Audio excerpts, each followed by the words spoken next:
కార్యక్రమం విజయవంతంగా జరిపించేందుకు మేము అప్పటి నుండి అందరి అధికారులను అడుగుతున్నాము. వాళ్ళ పరిధిలో వాళ్ళు घूमते जाती रहती तो उनके लिए ये एक डिस्टर्बेंस का एक सवाल है.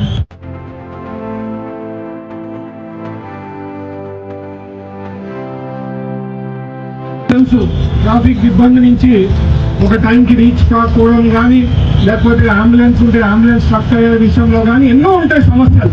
అందుకనే